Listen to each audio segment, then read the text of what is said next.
สวัสดีครับเดนแอร์ เดนแอร์ มาถึงก็เดนแอร์เลย วันนี้นะครับเราจะมาอันบ็อกเกมกันชื่อเกมว่าอะไรครับ พอนซี่สกรีม สกีไม่ใช่เหรอ สกรีม ไม่รู้อ่ะ ออกเสียงไม่ถูก เห็นที่อ่านเป็นพอนจือทีเลยติดภาษาจีนมาครับเกมนี้รับการสนับสนุนจากคุณโจ๊กนะครับหรือว่าคุณจตุรงค์อะไร ไม่ใช่จัตุรงค์หมกจก โคตรแก่เลยอ่ะแก่เลยครับผม รีวิว เราให้เจ้าของกรีดนะครับ ไม่ต้องหยุดปล่อยให้รันไป รู้จักแบร์วิทโปรเจกต์ไหม เราต้องเป็นแบบว่าสดๆเพื่อน แน่นอนเกี่ยวกับแกไปเอาอะไรมาก คุณจะตรงกรีดอย่างบรรจงนะครับตอนนี้ ฟืดเข้าเนื้อกล่อง ๆเนื้อตัวเอง ถ้าเข้าเนื้อตัวเองกับเนื้อกล่องยอมโดนไหน โดนเนื้อตัวเองเลยครับ โอ้ย สุดยอด โอ้โหต้องกรีด2 รอบเลยมึงก็เอาใบมีดโผล่ออกมาเยอะๆสิครับ เอาเกมเข้ามารีวิว เดี๋ยว ไม่ ติด ด่า ต่อ เลยนะครับ เดี๋ยวติดตามชมพรุ่งนี้กันแล้วกัน โอเคเจอกัน เจอกันคลิปหน้า EP หน้า ท่านแต่ง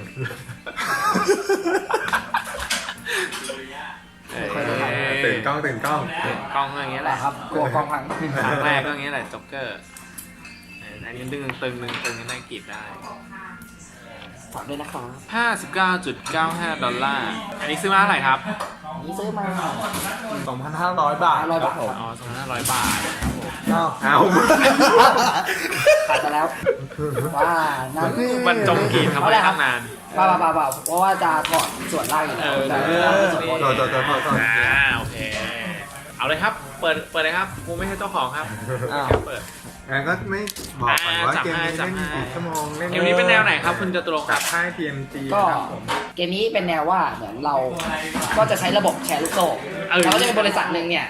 คอยที่จะหมุนเงินจากการหาคนเข้ามาในระบบของ รีวิวเลย ดูบุกมาเป็นนวลลูกโซ่เนาะ เหมือนแชร์แม่ชะมอยป่ะครับ หาเงินจากพวกที่เข้ามาใหม่ แล้วก็ต้องเอาเงินไปจ่าย Building ครับ ให้แก่ลูกน้องคนก่อนๆน่าจะเป็นอย่างเงี้ย อันนี้มันตึกเลยอ่ะ มันเป็นตึกปะ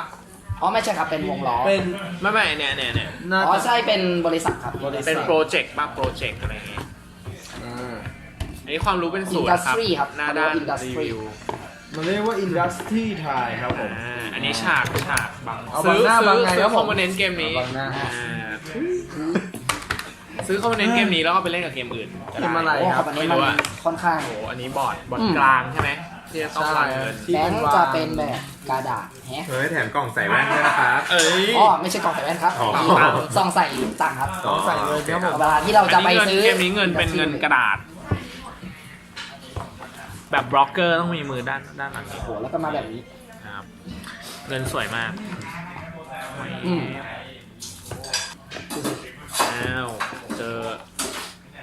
เขาเรียกว่าอะไรนะดีเทคดีเฟก defect แล้ว1 เล็กน้อยโอเค อันนี้การเงินเฮ้ยอุปกรณ์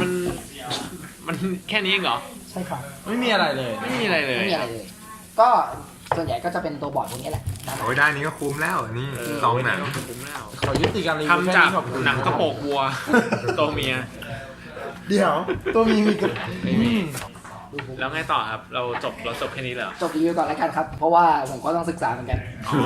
จะ ใช่ไม่ได้ ยังไม่ได้บอกวิธีลงวิธีเล่นเลย ใช่ครับเดี๋ยวลอง EP หน้า ซื้อก่อนค่อยฝึกเล่นทีหลัง ใช่ครับซื้อมาส่วนใหญ่ก็เอามาอ่านก่อนแล้วก็ค่อยถอน ใช่ครับผม เป็นการซื้อเกมแบบ